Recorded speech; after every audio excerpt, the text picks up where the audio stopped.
Hurricane Epsilon is strengthening in the Atlantic. Good afternoon, I'm Mike Nasa with an update on our tiny but rapidly intensifying hurricane, our Greek alphabet Hurricane Epsilon, which is located over to the southeast of Bermuda, heading on off in a west-northwest direction. You can see we don't have too much more out there right now. It's getting later in the year. It doesn't mean we can't have hurricanes as we do now.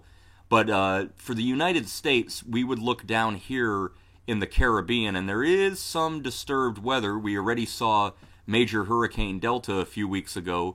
However, the models are not consistent as they were at least 2 weeks ago, showing a system developing. But if it does, that would be the threat to areas of, say, Florida later in the year. So we'll watch it very carefully, and we'll see if we get anything in November. We also have a pretty good wave out here, and you always watch these later in the year, because if they make their way towards the Caribbean, they could always do something. But right now the focus is on Epsilon. Here's the latest as of 2 p.m. It had been a Category 1 hurricane. The aircraft have been flying out there. They determined it has strengthened almost to a major Category 3. It's a Category 2, but borderline, 110. It's at 29.4 north, 59.7 west.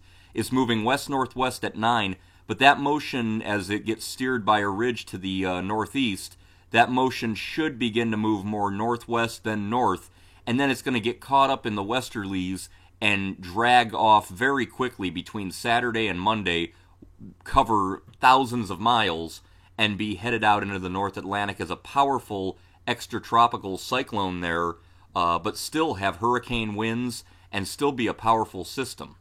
You can see we do have a tropical storm warning in effect for Bermuda. You guys are not quite in those winds yet, but as the hurricane gets closer, we could potentially see you get into those winds.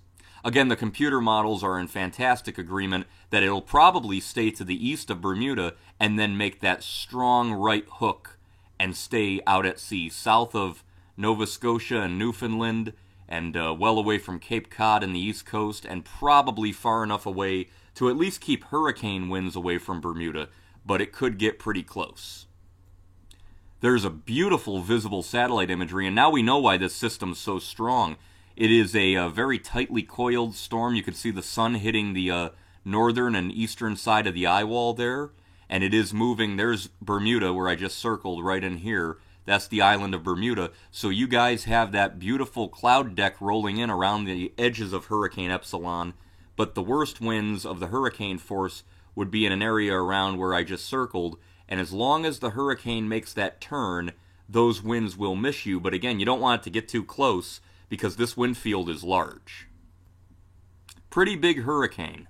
The hurricane winds would be, as I mentioned, closer to the eye, but these tropical storm winds extend very far to the west, the north, and the east. Not so much on the southern side, but nevertheless, as the system nears Bermuda, you guys are almost in the tropical storm force conditions now, and as it moves closer, even if it moves northwest and north, if you extrapolate the radius of the winds, you guys will likely get clipped. So that's why, as of tonight, you can have tropical storm conditions later today throughout late Thursday, and that's as Hurricane Epsilon makes its closest approach, and we have that tropical storm warning. And number 2, dangerous surf and rip currents in Bermuda, the Bahamas, the Greater Antilles, the Leeward Islands, and that's going to spread into the East Coast all the way up into Atlantic Canada during the next couple of days. So if you're in the water, I don't know, it's getting kind of late in the year, I would think, up here to be in the water. It's cold anyways, but